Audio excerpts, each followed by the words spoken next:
The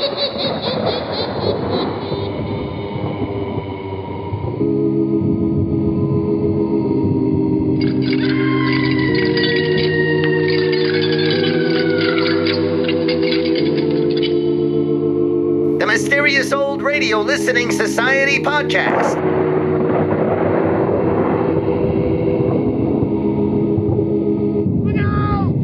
Welcome to the Mysterious Old Radio Listening Society, a podcast dedicated to suspense, crime, and horror stories from the golden age of radio. I'm Eric. I'm Tim. And I'm Joshua. We love mysterious old-time radio stories, but do they stand the test of time? That's what we're here to find out. Today we present the second in a 4-part series featuring special guest appearances by our mysterious patrons. Our guest today is Kelly. Hello. Kelly is a generous supporter of the Mysterious Old Radio Listening Society, and as a thank you, we invited her to join us for a discussion of an episode of her choosing. So, Kelly, what are we going to listen to today? The Nightman from Suspense. In 1940, the CBS audition series Forecast presented a radio adaptation of Marie Bellak-Lowndes' The Lodger, ostensibly directed by Alfred Hitchcock, although many old-time radio nerds, your hosts included, believe Mr. Hitchcock's name was used for marketing purposes only. Regardless, listeners responded positively to the production, and CBS used The Lodger as the template for a new series called Suspense. Radio's outstanding theater of thrills premiered June 16, 1942, with an adaptation of John Dickson Carr's famous locked room mystery, The Burning Court. Carr adapted the novel himself and provided all but one of the scripts for the program's debut season. The exception was Episode 4, The Hitchhiker, by the one and only Lucille Fletcher. In 1943, the network commissioned Fletcher to write 2 more plays for Suspense: The Diary of Sophrina Winters and Sorry, Wrong Number, both of which starred Mercury Theater alum Agnes Moorehead. The latter became a runaway hit, inspiring a film adaptation by Barbara Stanwyck and forever cementing Fletcher's reputation as a writer of edge-of-your-seat thrillers. Today's play, The Nightman, was Fletcher's 6th script for Suspense.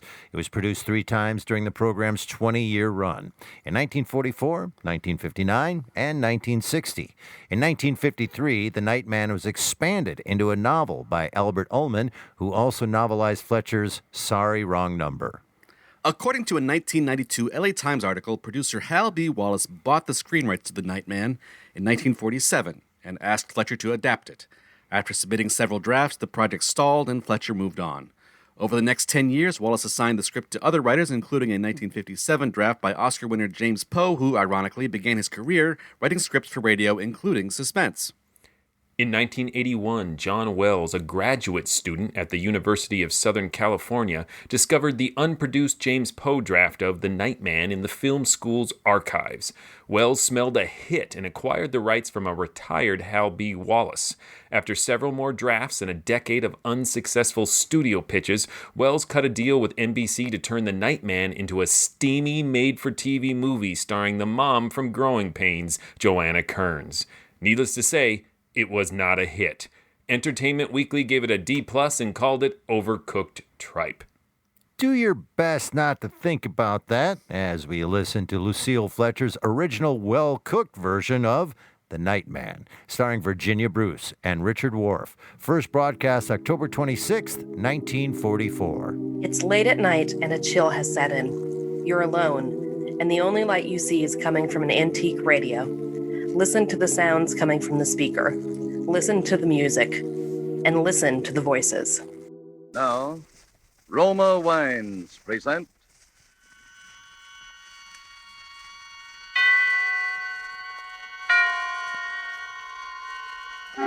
Suspense. Tonight, The Nightman, starring Virginia Bruce and Richard Wharf. Suspense, presented for your enjoyment by Roma Wines. That's R-O-M-A, Roma Wines. Those excellent California wines that can add so much pleasantness to the way you live, to your happiness in entertaining guests, to your enjoyment of everyday meals. Yes, right now a glassful would be very pleasant as Roma Wines bring you Suspense. This is the Man in Black, here for the Roma Wine Company of Fresno, California. who tonight bring you as stars Miss Virginia Bruce and Mr. Richard Wolff. They appear in The Night Man, a new study in terror by Lucille Fletcher. It is a story of dark midnights and of a woman to whom the familiar face and voice of murder return for vengeance. But before we raise the curtain on our suspense play, here is a message from Roma Wines. In many foreign countries where discerning tastes have found Roma wines, they are an inexpensive luxury, imported and treasured. For Roma wines are in every sense fine wines from the choicest vineyard country of California. They are products of age-old winemaking skill, aided by modern quality controls and tests that assure unvarying excellence of taste and character. Yet, Roma wines cost you mere pennies a glassful. Such enjoyable flavor and constant quality, such low cost, such high wine value have made Roma by far America's largest selling wines, enjoyed by millions with meals when entertaining any time. Try Roma wine yourself. Tomorrow at dinner, no matter what you are serving, place on the table a cool bottle of ruby red, hearty Roma California Burgundy. See how much new zest it adds to food, how it makes a real occasion of even the simplest meal. To enjoy this extra mealtime pleasure, just ask your dealer for ROMA, Roma wine, made in California for enjoyment throughout the world. And now with the performances of Virginia Bruce as Stella Rhodes and of Richard Wolff as the Night Man, we again hope to keep you in suspense.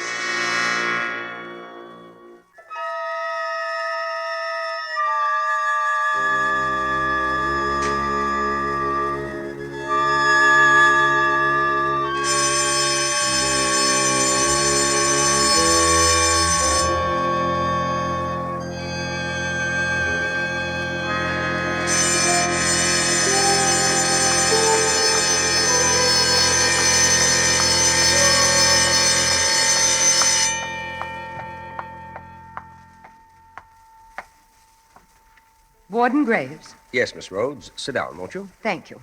I hate to disturb you like this, but I've traveled clear across the country. They wouldn't give me the information over the phone. I know. You know what this visit is all about, Warden. To some extent, yes. You think one of our prisoners, Tom Nixon, has escaped. He has escaped. I'm as sure of it as I'm sure of sitting here now.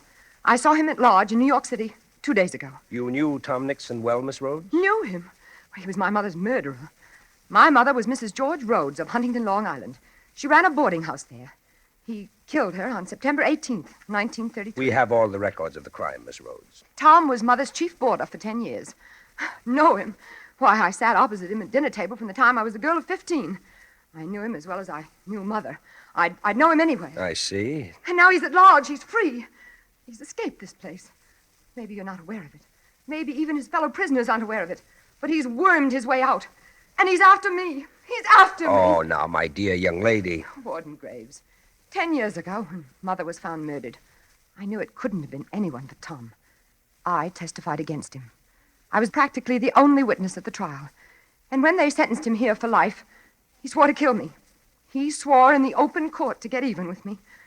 For 10 years, I've lived in deadly fear. I've watched the newspapers for prison breaks. I've moved from house to house, made few friends. He's hung over me like a shadow. Even though I told myself he was locked up here forever. And now it's come. And where exactly did you see the prisoner, Miss Rhodes? That's just the point. That's why I know he's after me. I saw him in my own apartment house. Well. He has a job there, running the elevator at night. That's what makes it so horrible. I've never married, Warden Graves. I live all alone in a small 3-room penthouse on the 18th floor of an office building. The other night, about a week ago, I came home alone from the movies after midnight. The big marble lobby of my building was deserted, except in a far corner near the elevator with his back toward me, there was a man, down on his hands and knees, scrubbing the floor.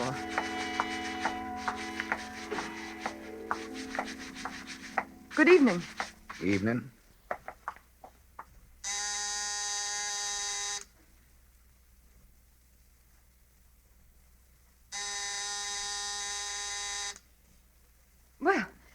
Where is everybody? Isn't the elevator working tonight? You want to go up in the elevator, Mum? Certainly. I'll be right with you. Okay, Mum. What floor? I was in the elevator, and he had started to ascend before I really saw him. It was Tom. His hair had turned white, and there was a horrible stoop to his shoulders. But everything about him, the crook of his head, his high, thin, bony nose, the hollow cheekbones, were all the same. And then he turned and stared at me. I could see those deadly, pale, cold eyes, those heavy eyebrows, still black, that familiar, quiet, sarcastic mouth. What floor, Mum? My floor. Yes, the penthouse, please. Penthouse? Where's that, on the roof? Yes, on the roof, please. 18th floor. Okay. Warden Graves. It was like being in a cage with a wild beast.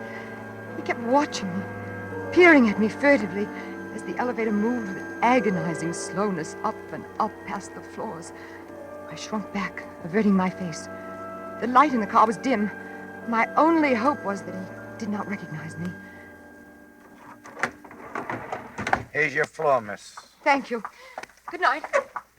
Good night. Good night.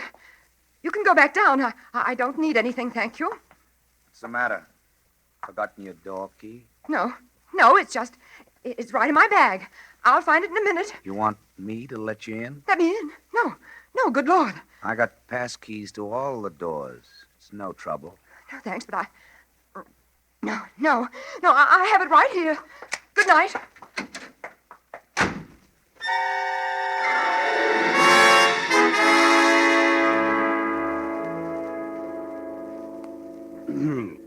And that was the first time you saw him? Yes. Oh, I wanted to die. I didn't know where to turn. And that was all he did or said? Yes, but it wasn't so much what he said as the awful resemblance, the feeling that he was only playing with me, torturing me like a cat with a mouse. Warden Graves, I didn't even have a phone. I've always been afraid to be listed in the phone book. And the only way up to that penthouse was by that one elevator. I was trapped up there, at his mercy whenever he wanted to come. What did you do? I spent the night crouched against the wall with a flat iron in my hand, waiting for that key to click in my lock. And the next morning? The next day, I began to wonder if it all wasn't just a dream.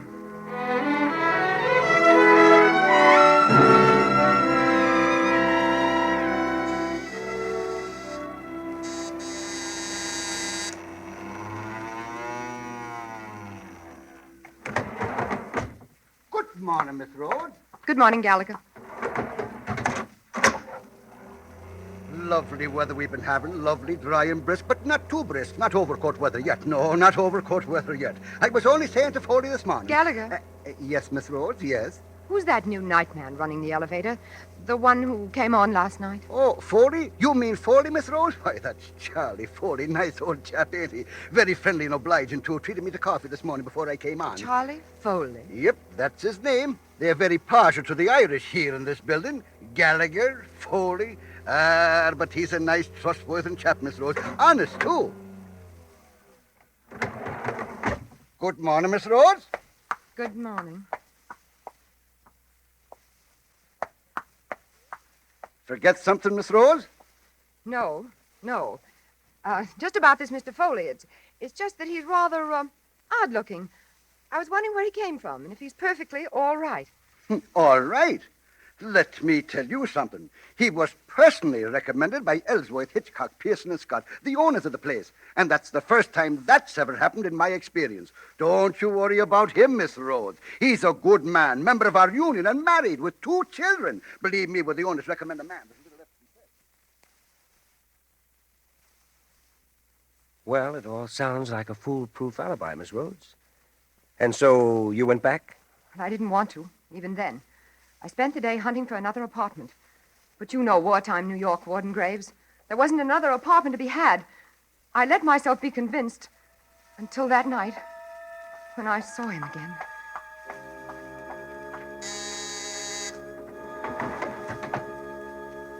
Good evening, Miss Rhodes. He called me Miss Rhodes. And now there was a cruel, sarcastic smile about his lips. The kind of smile I'd seen him give to Mama. You think he recognized you then? Recognized me? Warden Graves, I haven't changed. Perhaps I've grown a little thinner. Don't you see, he'd come there only to trap me. He'd taken that particular job, plotted, schemed. Here's your floor, Miss Rhodes. It was only a question of when. When he was going to do it. When the axe was going to fall. He kept grinning at me as I stepped out of the elevator. Good night, Miss Rhodes. Good night.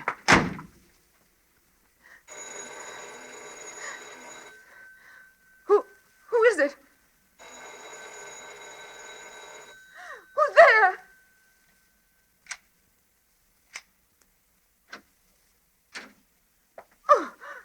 Oh, excuse me, Miss Rhodes. There wasn't any answer to my ring. What do you want? What are you doing here? It's your laundry. They told me to put it inside the door in case you weren't home. My laundry? Oh, but you knew I was home. You just brought me up. That's right. Excuse me, I guess I must have been thinking of something else. Yes, I'm sorry, Miss Rhodes. Very sorry. that's all right. Good night. It was a crazy mistake. There I was thinking you could get up here some other way. But there isn't any other way, is there? No. Even the service elevator doesn't get up this far, does it? No. It's just like you're all alone here. Alone. On the roof. Yes. Tom, if you come any closer, I'll kill you to hear. I'll kill you with my bare... What was that, Mum? Get out! Get out! Get out! It's my buzzer. I better answer it.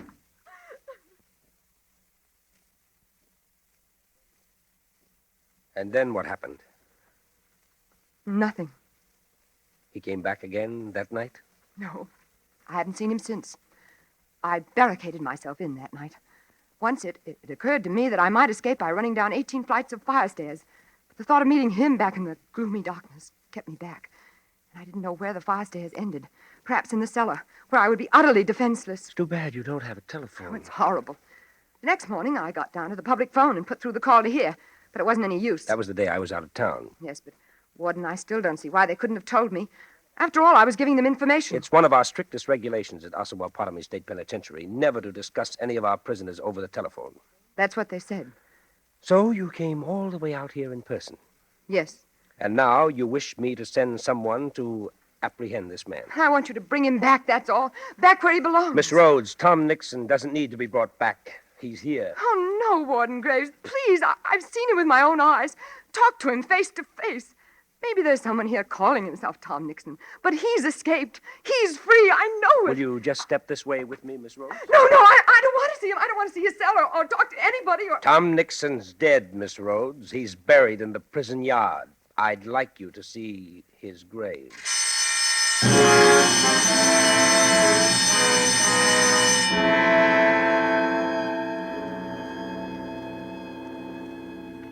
And this is the photograph taken of him just a week before he died. You see, he wasted away quite a bit. He was in the infirmary all last year. Became very religious, too, toward the end. Spent a good deal of his time praying. Praying? Mm-hmm. All the fight seemed to go out of him as soon as he knew he was seriously ill. But you'd say this was his picture, wouldn't you, Miss Rhodes? Yes, it's Tom, all right. Mm-hmm. And these little personal belongings... Ordinarily, we turn these over to the family, but in Tom's case, there wasn't much family. You'd recognize these as his. Yes, I don't know them all, but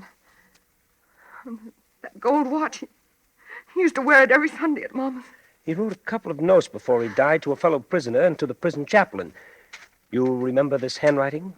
Yes, this seems to be it.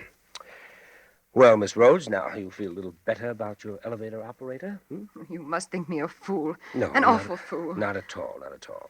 But the likeness was so extraordinary. It was almost like seeing A ghost? A ghost? Come, Miss Rhodes. Snap out of it. Now that you've gotten all this off your chest, isn't it perfectly obvious that that poor Nightman's done nothing or said nothing to you at all out of the ordinary? It's only that, well, you seem to be the victim of some kind of guilt complex. Guilt complex? Oh, I'm not guilty of anything. Oh, what I mean is, Tom has been on your mind now for 10 years. You testified against him. He threatened you. Gradually, you see him everywhere. No, only this once. Only these last few nights. All right. But now you know the truth. That should clear your fears forever. Tom's dead and buried. Now, go back and take a look at that Nightman again. Now that you know Tom's dead, I'll lay odds the whole resemblance will vanish. Well, I hope so. My advice to you, Miss Rhodes, would be to go straight home. Use that elevator as much as possible. Get acquainted with this Foley fellow. For your own sake, try to get the better of these hallucinations. Otherwise, you'll start seeing poor Tom everywhere you turn. Well, I'll try, Warden Graves. Well, thank you. You've been very kind. Not at all.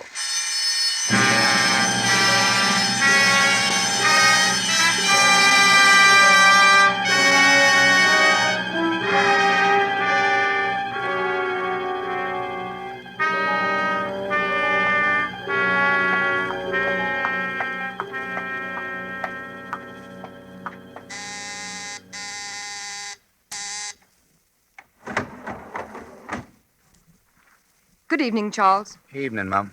I have some bags here, Charles. Will you help me with them, please? Okay.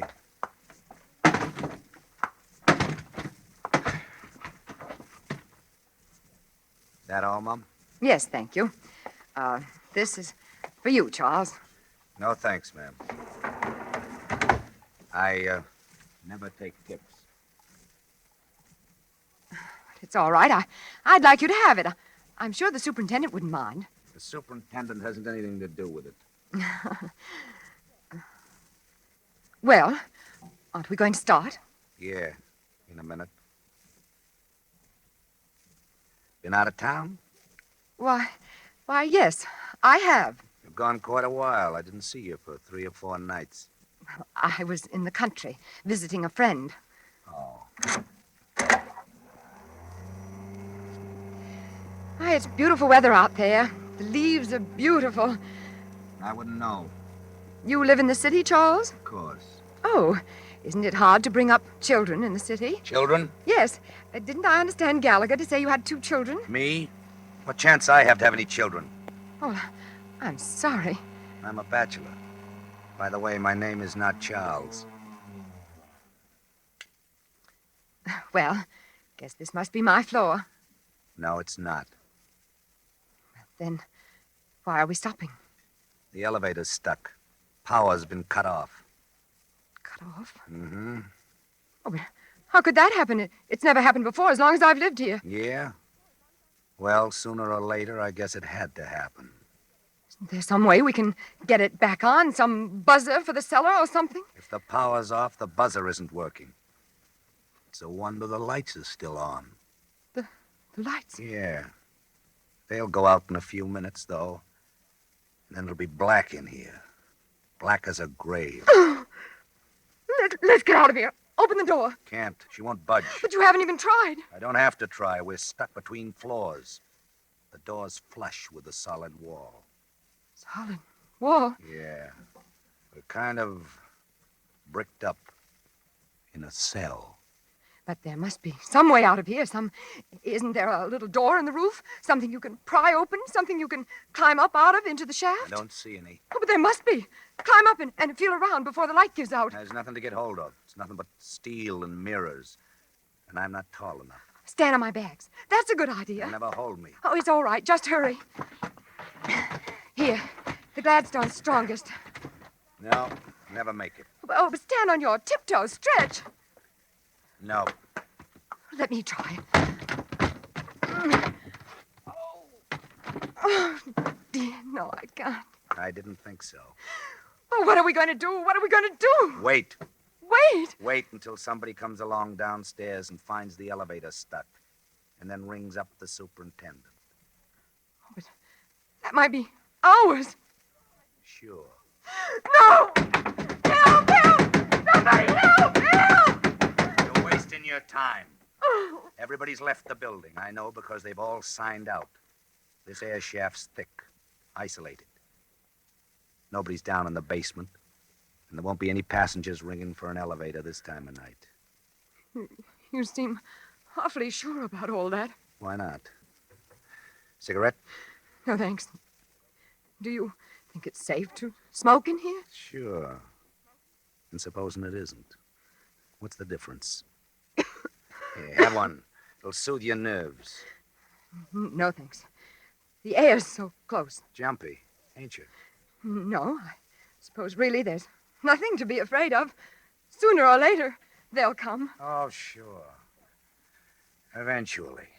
It's just that this waiting and all these mirrors and being stuck. You're not jumpy on account of me? You? No, of course not. But you were kind of jumpy with me the other night, weren't you? The other night? When I came into your apartment unexpectedly. That was a mistake. A mistake? Yes, I just thought you were someone else, a friend of mine, someone I've always been afraid of. Oh. But now I've learned it couldn't be you because this friend's dead. Dead and buried. Dead and buried. Yes. What was his name? Maybe I know him. Oh! What was that? Only the lights. I knew they'd give out sooner or later. Oh, no. No, they can't. I can't stay here alone in the dark with you. So you are jumpy with me. No. I thought you said this guy was dead and buried. He is. I saw his grave. Then why are you screaming like that? I'm not screaming. Only it's so dark in here. So close and creepy. What did you do to this friend that makes you so jumpy? Do to him? Nothing. I didn't do a thing. No? It was he. He threatened me. He was a murderer. He killed my mother in cold blood 10 years ago. He was our boarder for 10 years. And one afternoon... Don't move! I'm not moving. Go on. One afternoon, I came home, and there was Mother lying on the floor with her throat. No, where are you? I can't... Go on. No, I can't stand it. I can't stand it. Tom! It's you, Tom, isn't it? I thought you said your friend was dead and buried. Stop playing with me. Stop torturing me. Tell me the truth. You escaped, didn't you? You didn't die, and it was someone else's grave, just as I thought. You escaped and found me here. Answer me, Tom. Where are you? I can't see you. I can't. Ah! Oh, no, stop. I didn't mean it. I didn't mean to send you there. It was only because I loved you, Tom. Loved you so blindly, passionately, for years. And hated Mama. And hated you for loving her. It was only to get revenge on you both that I killed her. And framed you. Mama was so cruel to me, Tom. She treated me like a slave. And all the time flaunting you in my face. If you'd spoken one kind word to me, Tom, at the trial. One word to let me know you loved me.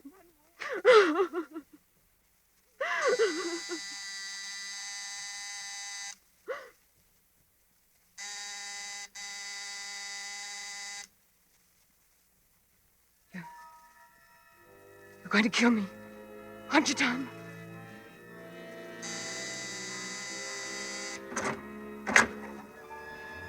No, Tom!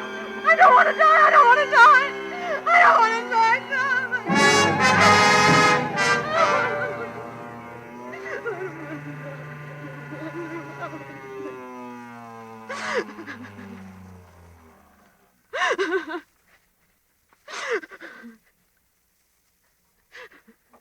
Here's the lobby, Mum. You can get out here, or I'll take you back up to the penthouse as soon as we've picked up the other passenger. What, the lobby? You brought me down to the lobby? Yes, Mum. Then you're not Tom? No, Mum. You're not going to kill me? I'm free? Yes, Mum. Then it was all just a crazy illusion. A nightmare because the power went off and you look so much like Tom Nixon. Oh, forgive me. Please forgive me for being so absurd. It's okay, Mum. And you'll forget about those silly things I said, won't you? I didn't mean them. It was just because I was beside myself. What silly things, Mum? Those silly things about my mother and Tom. And now, this is for you. No, I insist this time. I insist. I'm sorry, Mum.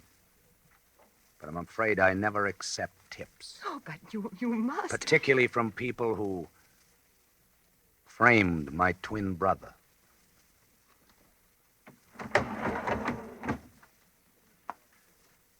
Good evening, Warden Graves. Good evening, Lieutenant Nixon. Well done.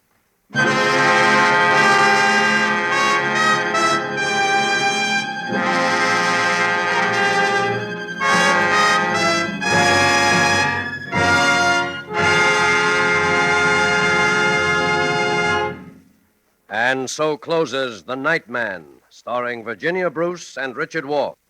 Tonight's study in suspense. Suspense is produced and directed by William Spear. To every woman listening tonight, I want to say a special word about making every dinner or supper you serve taste better. I want to urge you to start serving Roma wine with your meals. It's simple. The cost is very, very little, and it works magic in making food more enjoyable. You can serve Roma wine with any meal or any time in any kind of glass you wish. Serve it chilled. Try different kinds of Roma wine until you find those you enjoy most of all. Try hearty red Roma California Burgundy or the delicately delicious Roma California Sauterne. The cost is only pennies a glass, but you'll find even a pickup supper tastes like a banquet. Get Roma wines today. If your dealer is temporarily out of them, please try again soon. Just ask for ROMA, Roma Wines, America's largest selling wines, made in California for enjoyment throughout the world. Richard Wolff appeared through the courtesy of Metro-Goldwyn-Mayer, producers of Mrs. Parkington. Next Thursday, same time, you will hear Mr. Van Johnson and Mr. Keenan Wynn as stars of Suspense. Presented by Roma Wines, ROMA, made in California for enjoyment throughout the world. Remember this, the war is not over. For every reason, patriotic and personal, continue to buy and keep war bonds. Put as much of your money as possible where it will serve as a reserve to be used in the future. War bond dollars now can mean the realization of your long-range peacetime objectives.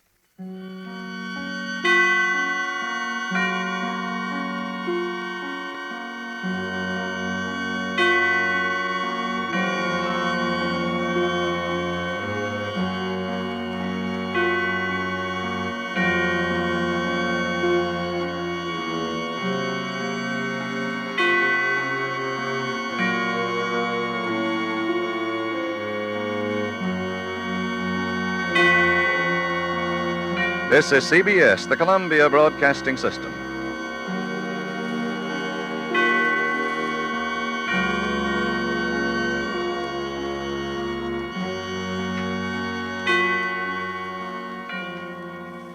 That was The Night Man from Suspense here on the Mysterious Old Radio Listening Society podcast. Once again, I'm Eric. I'm Tim. And I'm Joshua.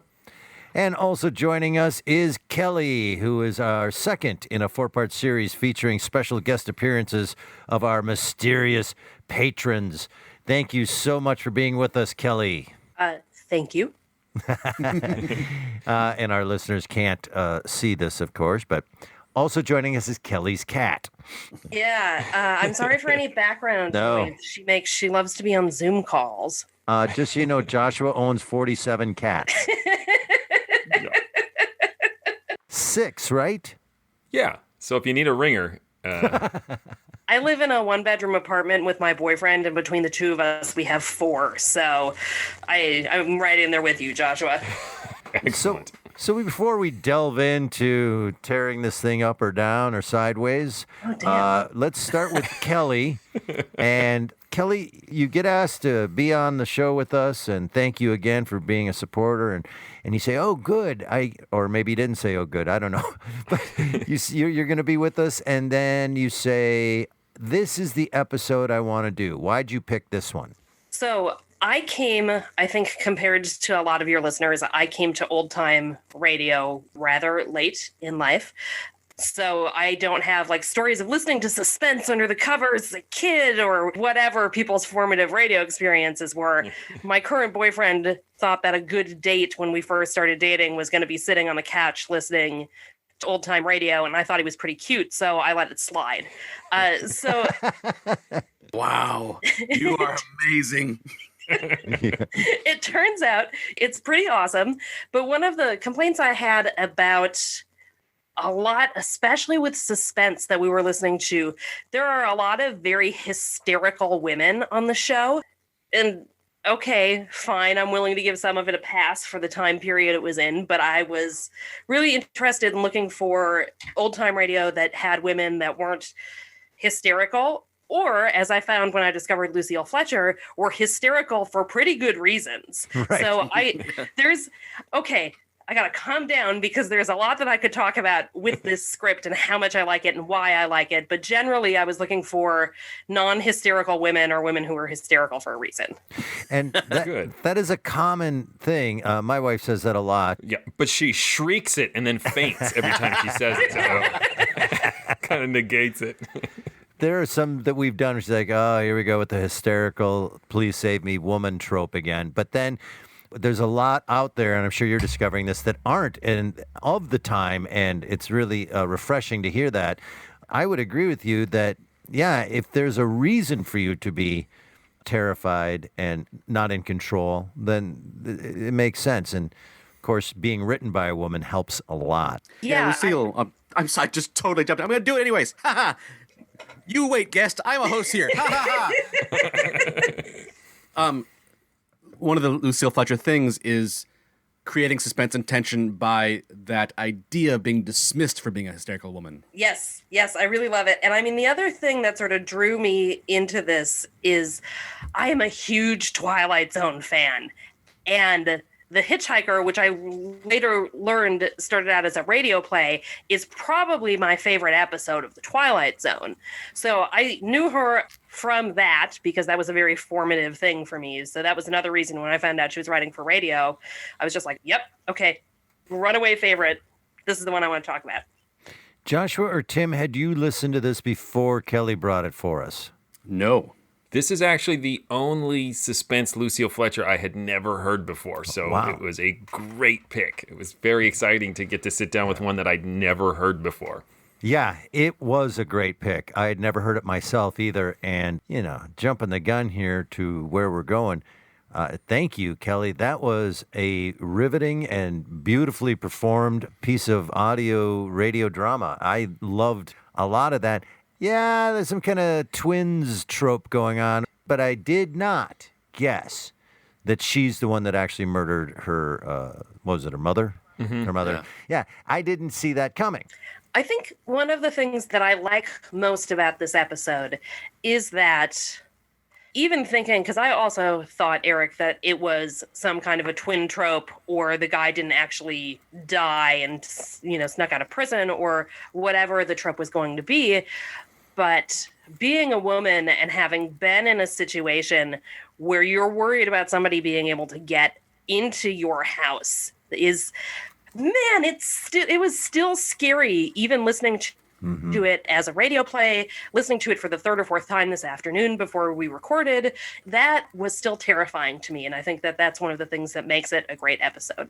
I'm also on board with this. Was just phenomenal beginning to end. The very setup was so good of I'm visiting a jail to explain to you that someone that you're supposed to have there is loose, and I'm seeing them, and the ambiguity and the mystery that's inherent in that. Just like, I'm totally in for whatever this is. I don't even know.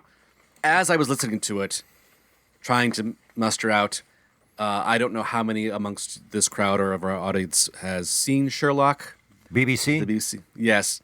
It's never twins. It could be a twin, but it's never twins. And so I was vaguely resentful now of Sherlock for I had it and I gave it up. When I first heard this, I did love it, except for that remark about it, the twin at the end. And my first listen through, it just annoyed me. It felt like a twist unneeded because everything else about the story has such complicated psychology. Right. I didn't even think about why he looked like this guy from her past. I just assumed, because it's layered so well, that yes, her guilt made this guy who looked a little like him seem like him. And so the twin sting bugged me a little, but I also think it's the contemporary view of twins, because right now, after this aired, twins became a cliche. Soap operas used them constantly when I was growing up. Like every soap opera my mother watched, I would, walk through the living room and be like, evil twin? Yes. And she just riveted to the television.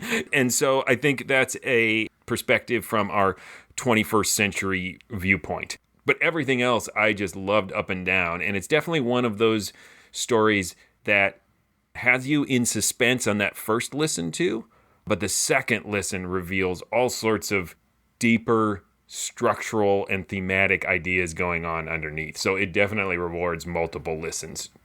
Right. Like Sorry, Wrong Number, this is another Lucille Fletcher play where the suspense hinges on a technology that once required a manual operator, but now does not. Is that significant? No. But it gave me nerdy pleasure. And sent me down a rabbit hole of learning about early elevators. My little bit of research told me that they were complicated to operate at first. The operator actually had to control the speed and start to slow it down in time so that when it stopped, it lined up with the floor. So when the door opened, you weren't halfway between floors, and it was really difficult to operate until they got the electronically controlled ones in the 60s. Which led to a lot of tropey comedy back in the day of those elevators not quite matching up to the floor. Yeah, there's another, I don't know if it's a suspense episode, but I distinctly remember listening to another episode where someone, a painter or something, is caught in an elevator and he overhears a murder. What was that, you guys? We did that on the podcast. Yeah, you guys don't remember all 200 plus episodes? No. When this podcast comes out, you'll hear Josh go, he'll just dub in over this. Okay, great. In a robot voice. In a robot voice. The episode in question was titled Pigeon in the Cage from Suspense, featured in episode 128 of this podcast. So the first thing I want to say about this, and what just hooked me in a way I can't remember another story doing, is the music and Foley at the top. It is that swelling music with the incessant buzzing leading into the fast-moving, high-heeled footsteps. It's very unnerving. It feels almost like an overture in a musical, setting the tone. And there is this discord between the music and the sound. It sort of mirrors her stress and anxiety when she enters into the warden's office. And it's also interesting because it is one of those radio scenes where you appreciate the sound and it has an effect on you, but you don't know what it means until the scene starts. And then retroactively, you recognize the buzzer as the prison gates opening and closing behind her as she comes in. Those two sounds become this really significant through line. High-heeled footsteps that are used over and over and over again, and various forms of buzzers. The elevator buzzer, the buzzer at her door, the prison buzzers. And, I don't think I'm going too far out on a over-analytical limb here to say that they are used to such a degree that it starts to become really thematically significant. Like the footsteps are her attempting over and over again to escape, and the buzzing of all the kind becomes this sort of accusation and this justice that is following her. Or she didn't get her answer in on time. Yeah. Speaking of going out on a limb. The music that you brought up struck me. Usually the music I just acknowledge is like good music, not as good music. But this was so cinematic. It was so sweeping and big, which I don't know if that's just I finally paid attention. It's always like that, but this was good music. Yeah, it was particularly riveting. Yeah, it's interesting. There are two later versions of this radio play on Suspense, and I accidentally listened to both of them trying to find this one. And they're not good. They're really lousy. And I was talking with aforementioned boyfriend about this. Part of it is because they keep breaking for sponsors. So they cut out some of the good stuff and it's just not as well produced. So like there's no Nightman in it. Yeah. Is it the Man in Black? Oh, yeah. In these early ones, yes. I'm sorry, Eric. I just got your joke. And it... It's a miracle that you got it at all. I mean, honestly, Sometimes you usually just keep going. Sometimes, Kelly, I get a text at 2 a.m. from Joshua. Oh, I see what you did there. Speaking of the Nightman, the actor that portrayed, I thought it was brilliantly terrifying and such a subtle yet effective red herring. It was really well done how the actor decided to deliver that so that you go, oh, yeah, that's him, that's him, that's him. But then you find out later that he was trying to convince her that he was him to get her to break. But I just thought it was really well done. Yeah, that's, again, I don't want to hammer too much on what it's like to be a woman and listening to this episode. But again, Right. It's really interesting to hear because at some point, I think it's the warden who says, well, nothing that he said sounds that unusual. Right. And okay, yeah, none of it does, but it's about the way he says it. And it's Right. about the context of somebody saying something like a little bit creepy to you when they're standing there in your apartment and you can't get them to leave. Yeah. And it's another great radio scene when she gets off of the elevator. We hear Miss Rhodes' footsteps moving away from the elevator toward her door, presumably, and then they stop. And there's just this beat of silence. Nobody says anything. And she says, "Good night. You can go back down." And then just with those few words, we see this scene of her at one end of the hall standing there and him just standing at his elevator. And it's just a great image that she puts into your head with just a few simple sound effects and 3 or 4 words.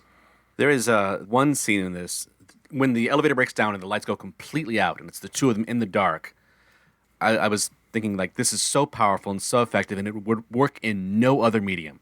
If you were on TV or a film or something visual and it was dark for that long, it would be weird. Mm-hmm. And then if you had some sort of light for dark kind of where you can sort of see them, it wouldn't be as effective. But in radio, in pitch black in your head, it's really, really scary. Yeah, I was wondering if they even had emergency lights that would click on, and I guess the answer is no. Yeah, they're I don't know, Joshua, you went down the elevator wiki hole, so. They're called candles. But there is a great irony. Well, there are many great ironic moments in this script. I mean, the fact that she has hidden herself away from what she has done in this penthouse at the top of an office building, but this fortress she has built for herself becomes the trap. But also the fact that the truth is revealed in darkness. It's not until the lights go out in that elevator, and that's when everything comes out almost immediately. And like you guys said, I was totally surprised by it. I in no way anticipated it. What I thought was that the warden had something to do with it, which he ends up having something to do with it, but not in the way I thought. He was the guy who I was really suspicious of, and I think it was really well directed and well performed because there was just something off about him, and I think that was a really well done intentional red herring. And it is difficult to surprise someone in a play with 3 characters. That's the other credit I want to give her. Like, there's only so many people here who could be guilty. But there's at least 3 things that are going on that are possible. And that's what's so cool about it is it the ghost of the guy coming back? That's possible. Is it the guy escaped somehow and switched doubles or whatever? Is it just her guilty conscience that thinks that it's this guy? There's only 3 people, but there's so many possibilities to what could actually be going on that's what's riveting about it, that you don't really know how the ending's going to turn out. Yeah, by the end of that elevator ride, when she's talking and getting no response, I was fairly convinced that the doors were going to open and she'd be in there alone. I totally with you, Tim. I had this moment of someone's going to come find her and she's been talking to nobody. But, when the twins thing came up, there it is. Okay. But I would really love the idea that the whole thing was a setup to get her. I love the twist that she killed her mother. I did not see that coming.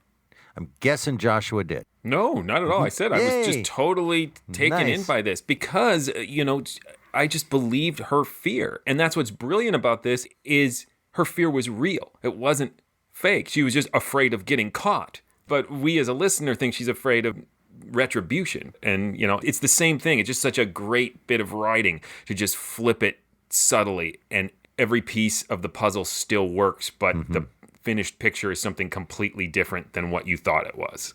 Has she written anything terrible? I've yet to come across. I tried to bring you something. I thought, this is the terrible one. This is the one you're not going to hate. And you loved it. Which one was that? Bad Dreams. Yeah. Oh, yeah. I loved it. You didn't like it? I thought you wouldn't. I should really start listening to this podcast.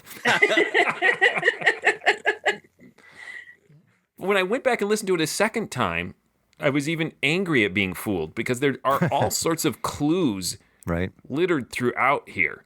There's a point at which the warden says that she's just a victim of a guilt complex. Right. And she gets very defensive. And to me, I'm like, how did that not just immediately tell me what's going on? But I think it is all about the way she keeps moving the pieces around. It's like a shell game. And the performances are really, really sharp and really aware of what the game of the script is. And everyone plays their part so perfectly. That guilty conscience thing jumped out at me, but I took it as something we were talking about earlier with Lucille Fletcher scripts of putting the blame on the victim. Mm-hmm. I never then imagined, like, no, she actually is the guilty one. Victim blaming. Yes. Yeah. She always has great dialogue exchanges. One that jumped out at me is when they're stuck in the elevator and Rhodes says, "Is it safe to smoke in here?" And the Nightman says, "Sure, but supposing it isn't, what's the difference? Lung cancer is the least you have to worry about."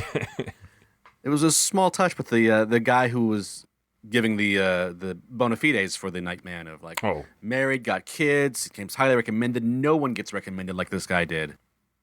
It was a small, not necessarily part of the story, but it really, really threw a fog over all the truth of it. It makes me wonder if they lied to him to get that enthusiastic endorsement or if he was in on it. And I kind of like the fact that I don't know. But my guess is he was lied to. When that ending came, I thought of that guy right away because he set us up for a different path. I thought, oh, another cop. I thought he was in on it. Oh, because they're Irish. Yeah. Yeah. Yeah. So any other thoughts or anything that you're dying to get out about this episode? Just one thing. I really questioned the morality of setting Ms. Rhodes up like this, mainly because I was just thinking to myself, did they know this and let that guy die in prison, or when did that happen? Oh, yes, this will never hold up in court. No. This is a Columbo plot waiting to happen. Yeah. Boy, Kelly, that's a really good point. I never thought of that. Like, yeah, I know you're innocent, but here's how we're gonna get her. Yeah. Now it's gonna be long and involved, and you're probably gonna die before we get her done. It had like a real Scooby-Doo feel to it, and then I decided I was just being too critical and just to enjoy it. No, that's a good point. Here's what I filled in, if this is going to help you guys. Because they do say that she's been moving all around, right? Like her paranoia, she's lived with this for 10 years. And it struck me as this was this master plan that they've been waiting for. And this penthouse setting that they put so much emphasis on during the entire thing, this was the perfect moment for them to strike.